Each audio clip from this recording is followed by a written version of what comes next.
Hey, welcome. This is CD2, and the topic is mental toughness, what it takes to win in Primerica.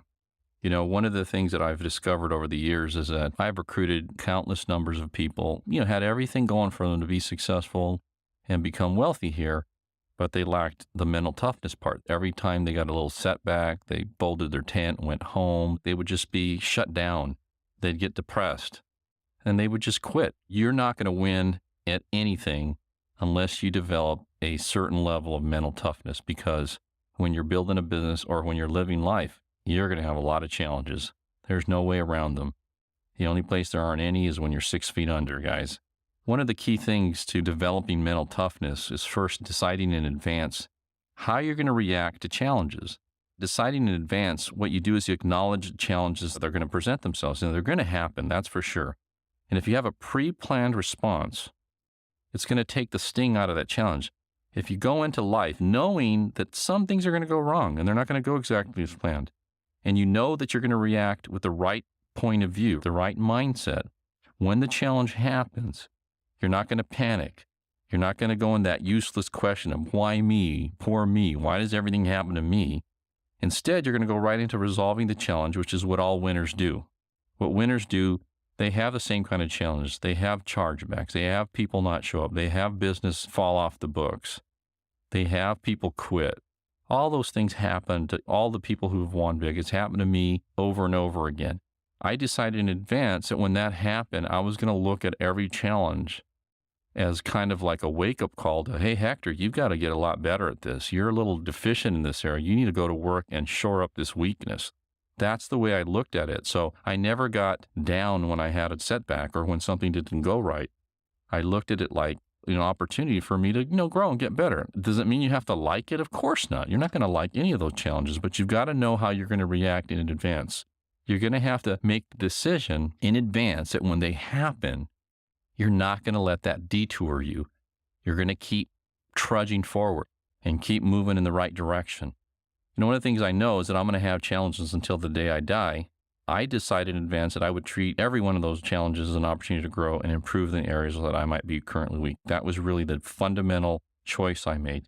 Many challenges are a result of being ill-prepared or needing to shore up a weakness. That's one of the things you're going to find out. A lot of times when you're having constant problems in areas, it's because you have a weakness there and you need to fix it. If you have a continuous focus on growing and improving, the number of challenges you're going to have is going to decrease. They don't go away completely, but one of the things I found out is I got better and I grew and I got more confident. The number of challenges I have started to be less and less. And today, I still have them, but I don't have nearly as many. And when I have them, the ones that used to seem so overwhelming seem like nothing, just a little minor issue. That's really good. And the other thing, too, as you get better and you grow yourself, the duration of the challenges are going to be a lot shorter. They're not going to be as long. So one of the keys to being mentally tough, folks, is you got to develop a long-term view of life and of the business. The way I thought about my Primerica career was like this. I kind of looked at being in Primerica when I started like I was going back to college. One of the things is that before I started Primerica, I had a BA, but I was thinking about going back and getting a master's in business. And the reason I was thinking about going back and getting a master's is I wanted to make more money. I wanted to be more successful. When I started my Primerica business, I looked at it like going back to college. You don't go to college for a semester and learn everything you need to know to graduate and have a successful profession. That's not the way it works. What you do is you have a freshman, a sophomore, a junior, and a senior year. And then you graduate and have a chance to go on and have a successful career. Or you go on to graduate school for more preparation in whatever your chosen career is. You don't go from being a freshman in your first semester to a senior. That doesn't work that way. So I thought about this like I was going back to school, especially when you're a freshman in high school or college, right? You don't know anything. You don't know where you are. You don't know where anything is. You're nervous. You're meeting new people. It's just kind of a scary time, when you're a freshman. By the time you're a sophomore, you're a little more comfortable, a little more confident. You know where things are. It's not so overwhelming. By the time you're a junior, you start getting really confident. You kind of just know your way around, and there's all these sophomores and freshmen to pick on, and you're okay. And then when you're a senior, you're cool. You're it, right? You're having a great time. You know what's up. You know what to do. And then, you feel really, really confident. So I looked at Primerica like that. Right now, you're all starting your freshman day. So it's scary. You don't know everything. You don't know where everything is. You don't know how to do everything. You don't know if you can do it. And that's normal. What you've got to do is just look at it like it's a long-term thing. 4 years from now, you're going to know everything. You're going to be really good and you're going to be making a lot of money. So don't worry about how you feel right now. Why not take that kind of point of view in building your Primerica business? So I looked at each year as a learning experience I needed to have to graduate with honors and have a fantastic career. Because one of the things, too, I constantly tell people, I ask this question when I'm doing talks, how many of you, if you had a chance to go back, start high school over, or go back and do college over, how many of you would study harder, would try to get on the honor roll, would really try to learn what you needed to learn? How many of you would do a better job if you went back? Invariably, nearly 100% of the room raises their hand, okay? Well, why don't you look at this Primerica business opportunity as that chance to go back and start over and become an honor student and to graduate with honors? That's kind of how I looked at it. That's what was my thought process in doing that. This is how it started for me. In my freshman year in Primerica was 1984. I got all my licenses.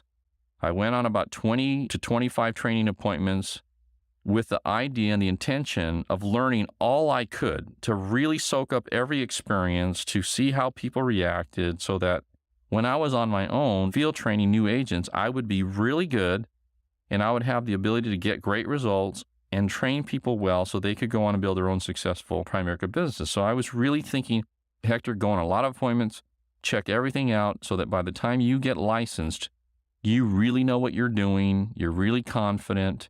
I wasn't worried about, oh, am I going to lose a commission? I'm some money off it. I didn't worry about that because I knew that if I got good, when I started recruiting other people and training those people, that I was going to more than make up for that. I was more concerned about getting really good at the business, because if you're good, you're going to be here for a long time. You're going to make a lot of money. I think your concern should be focusing on how good you can get.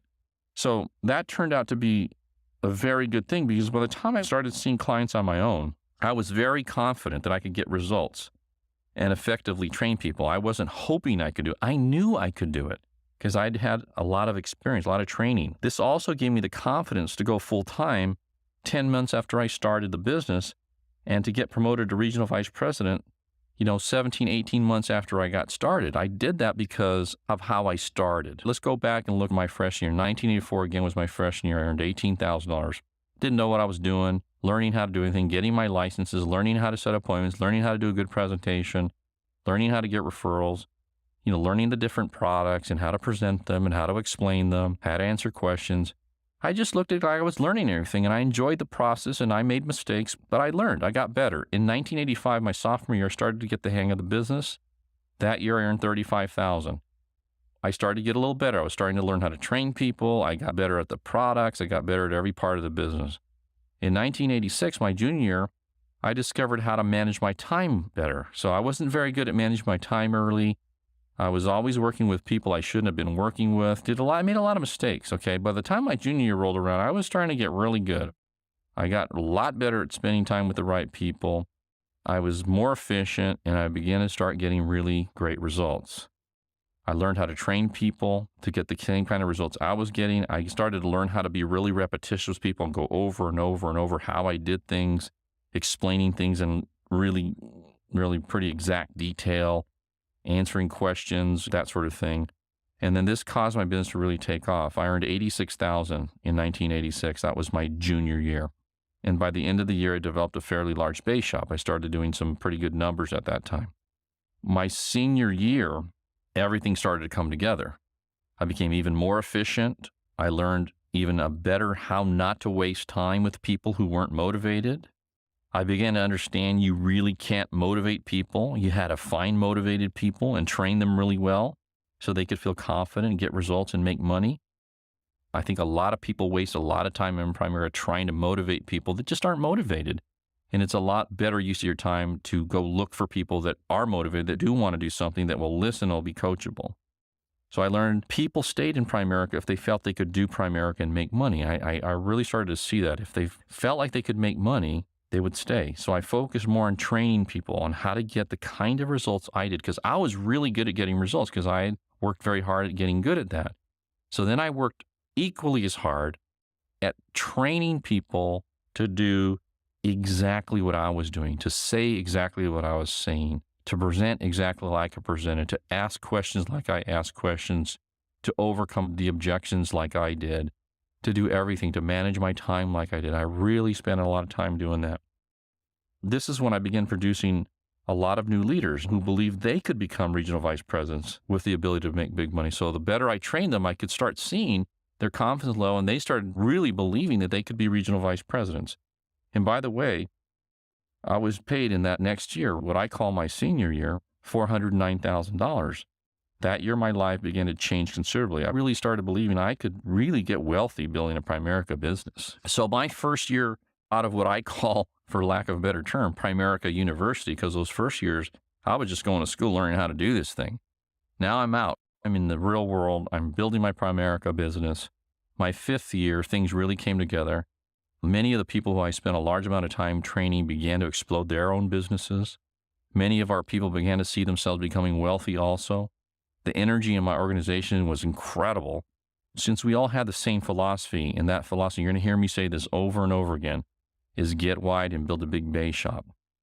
And this common business philosophy caused our business to grow very quickly, and today is a root cause of our current success. Right now, we're experiencing a resurgence with a whole new group of young entrepreneurs with the same get wide and build a big bay shop philosophy, and they're on their way to becoming financially independent as well. You know, I've been doing this for 22 years, and this year is just going to be off the charts exciting because we've got so many people that really are buying into that philosophy of getting wide. And what I mean by get wide, it's recruiting direct agents, going out there and always finding new direct agents to recruit and focusing on building a big business. And so what I want to say here is I want to give yourself time to learn all the various things to become successful at Primerica. You're not going to learn them all in the first 2 months, okay? It's going to take some time. And regardless of where you are right now or your previous background, you can, if you desire, learn and become successful at building your own financial service business. Thousands of other people have done it who are likely had a lot less going for you than they did at the start of the business. So listen, one of the things that's important too, I was talking to my son Dak earlier, be patient, because when I came into Primerica, I had some experience. I'd been managing salespeople in the jewelry business. It wasn't exactly the same, but I had a pretty good understanding of how to train people. I also understand that most people don't work out because they just don't work. I used to have to fire people in my other business all the time. And so I was real patient with that I knew it was going to take time to find the right people. And I knew it was going to take time for me to learn the business. And I didn't rush it. I didn't get impatient with myself. I just really focused on making progress all the time. And that's what you need to do. So take a longer term view of this thing. Don't get down and dejected because things don't go right the first 60, 90, or even year. I mean, give yourself a chance. In most cases, this is a totally new type of business to you, something you've not done before, and you're not going to learn it in a couple of weeks. It's going to take some time, but give yourself a chance. Thousands of people have learned how to do it. You can learn how to do it too. And if you follow the system that I've created, I promise you, you will get it all you need to do to be successful if you apply yourself, okay?